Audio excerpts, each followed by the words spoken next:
Okay, and so it was a rush plan to get out here, and what I plan to do is a 2-axis sliding time-lapse using the equipment you can see here. Now, what is it? I've got camera-wise a Canon EOS5DSr. Lens-wise, I'm shooting the new Irix 15mm f2.4. Motion control, it's going to be carried out by the Kessler Crane Second Shooter Plus. Canon EOS5DSr. Relatively new, I've probably only shot a couple of thousand shots on it.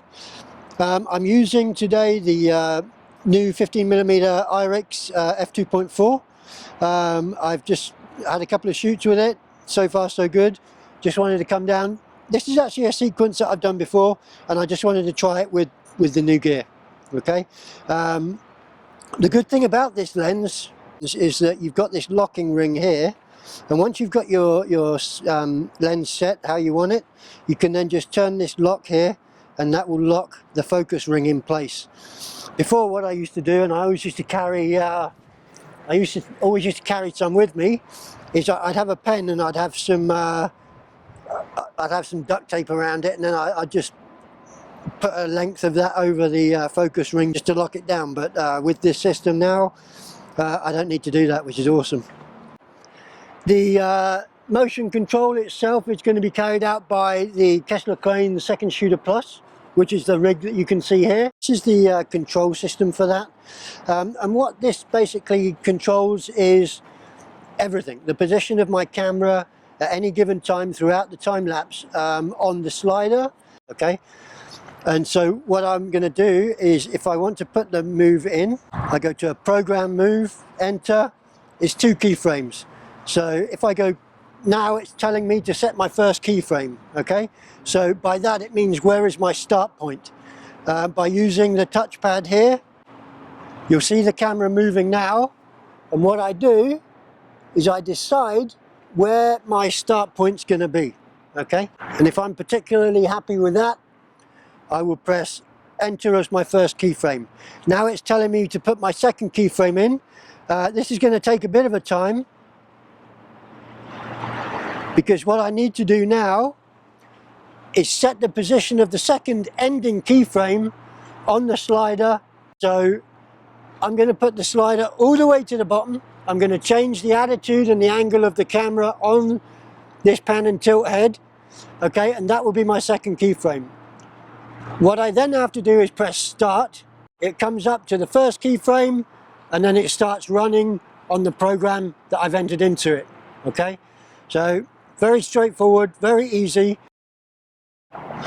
Okay, camera settings wise, what I'm going to do, I haven't done any metering yet, so we'll get that down to roughly about where it should be.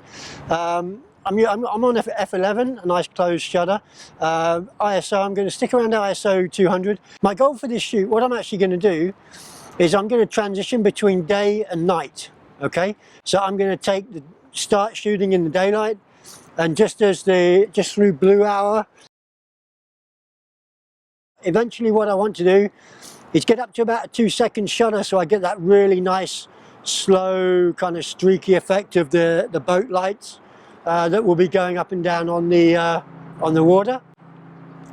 I've got it on, I never use automatic white balance. I've always got it on A setting. Because I'm starting in the day, I'm going to leave it on daylight. I can adjust and shift in post because, as you can see, I'm shooting raw, one shot, okay, full batteries. I'm on fine detail with this camera, may as well make the most of it. It's 50.6 megapixel. I only shoot on 32 gig cards because I try to spread my work out over cards. I don't like to have too much, or everything on one card. So I've got a couple of 32s in there. I'm using Lexar cards, Lexar Pro cards, because I just think they're the most reliable. So that's pretty much the settings, okay? And of course I shoot manual, only manual.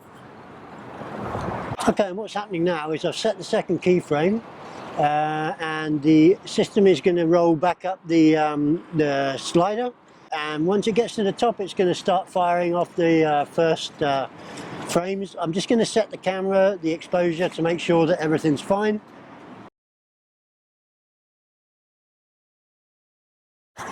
And there you can see we're starting to get some really nice colours over in the bay now. I'm just, yeah, we're still good for the shutter. Everything's running how it should, so looks like we're on track to get a really nice sequence. And there you can see after every shot you've got that incremental step, and that's what, when you put all of these shots together at the end of your time lapse, that's what gives you that nice flowing motion.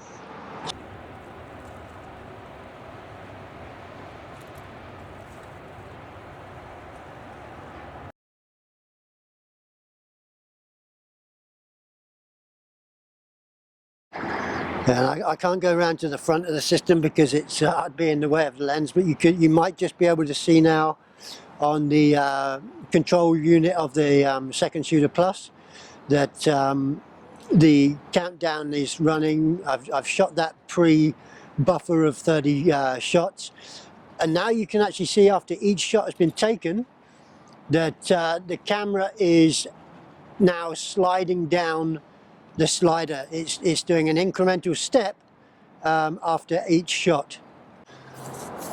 And the light's really starting to drop off nicely now.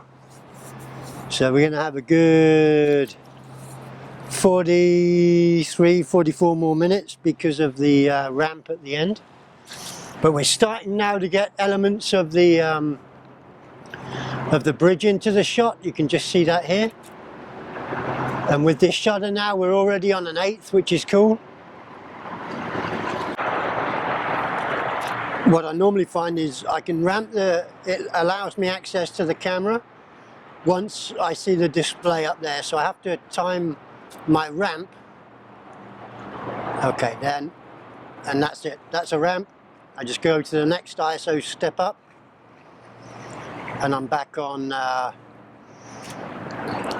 my exposure. I'll probably go up one more just to go over. I like to shoot a little bit to the right of the histogram, and that way I know that I've got the information in the highlights, and it just makes, it's just a little bit kinder in editing. But you can see from the image already, we've already got all of the neon in there. We're starting to get nice starburst effect on the lights at this iris, so I think we're good. It's going to be a great sequence. What I'll probably start to do in the next couple of days is just put together a little tutorial on how I edit all of this, because some people, they see me shooting and they see all of the bumps and the jumps and whatever that are caused by the changes in the ISO and the shutter, and then they see the end result and they're like, well, how does all that work? So what I'll probably do is I'll put together a tutorial. For editing, I use a software called LR Time-lapse Pro. It's probably the best editing software out there for time-lapse.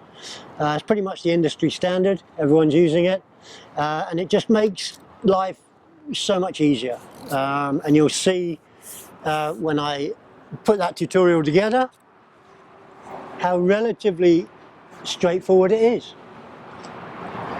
So we're going to let this one crack on, and I'll probably see you maybe at the end of the shoot, but if not at the end of the shoot, then definitely back in the editing suite.